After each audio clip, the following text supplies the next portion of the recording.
Hello everyone, good morning সবাইকে। তো সকালের নাস্তাটা খাচ্ছি আমি। এখানে আছে লাল আটার রুটি আর রুই মাছের ডিম।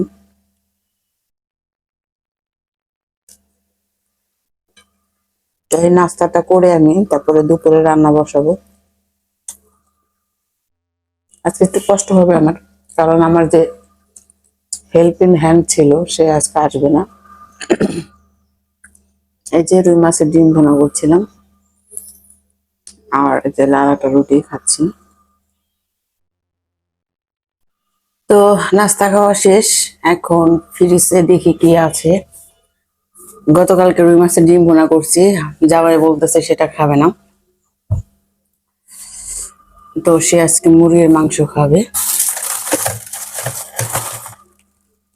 এই যে মুরগির মাংস, এটা আজকে রান্না করব। এই যে ভিজিয়ে রাখলাম।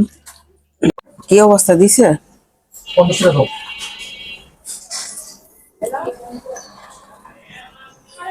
এই যে টিভির জন্য কিবোর্ড অর্ডার করেছে। আপনার শরীরটা ভালো হয়েছে তোমার?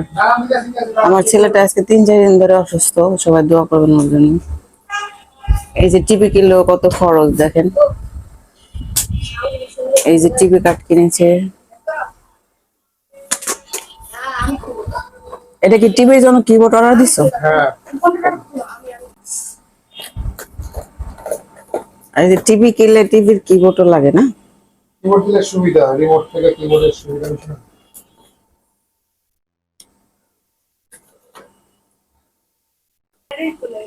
এই যে টিভির কিবোর্ড, এটা দিয়ে টাইপ করলে টিভিতে সেটা চলে আসবে। এই তো দুপুরে রান্না বান্না শুরু করবো, ভাবলাম একটু কফি খেয়ে নিই। এই যে ওভেনে গরম পানি করে নিলাম, কফি গুলাবো।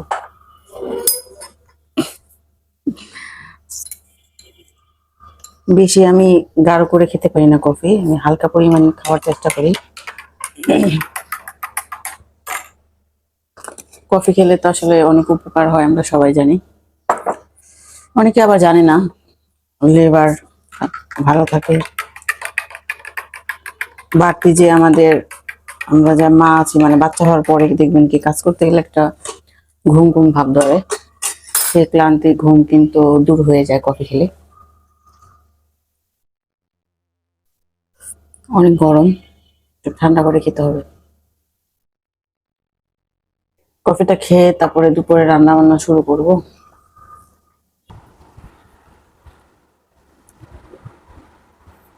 কফিটা শেষ করে তারপরে যাব রান্নার কাছে। অনেক গরম, আস্তে আস্তে খেতে হবে, একটু জুড়ে খেতে হবে, একটু সময় লাগে। আমি একটা জিনিস করি, ভাবলাম আপনাদের সাথেও শেয়ার করি। সেটা হলো যে মুরগি ধুয়ে নিয়েছি, আমি এখন যেটা করব এটাতে লেবু রস দিয়ে প্রায় 5 মিনিটের মতো রাখবো। এই মুরগি থেকে কিন্তু একটা যে গন্ধ পানিটা আছে সেটা কিন্তু বের হয়ে যাবে। এটা ব্রয়লার হোক বা হোক, দেশি মুরগি হোক, সব ক্ষেত্রে করবেন। 5 মিনিট রেখে তারপরে পানি দিয়ে ধুয়ে তারপরে মুরগিটা দিয়ে দিবেন। এই যে মুরগির মশলাটা কষিয়ে নিয়েছি, হলুদ মরিচ জিরা ধনের ফাঁকি গরম মশলা যা আছে সব আর কি দিয়ে এই যে কষানো শেষ। এখন আমি মুরগিটা দিয়ে দেব। এই যে মুরগি আলু দিয়ে দিয়েছি। গরুর মাংস বা দেশি মুরগির সাথে আলু দিয়ে রান্না করলে কিন্তু অনেক ভালো লাগে না? এখন আমি প্রায় 10 মিনিটের মতো কষাবো, এটা ঢাকনা দিয়ে রেখে দেবো কিছুক্ষণ। তারপরে ভালো করে কষিয়ে তারপরে পানি দিয়ে দিব, হয়ে যাবে মুরগির মাংস। আর ঢাকনাটা দিয়ে দিলাম, এখন আমি প্রায় 10 মিনিটের মতো এটা ভালো করে কষাবো। এই যে মুরগির মাংস কষিয়ে ঝোল দিয়ে দিয়েছি, প্রায় হয়ে গেছে।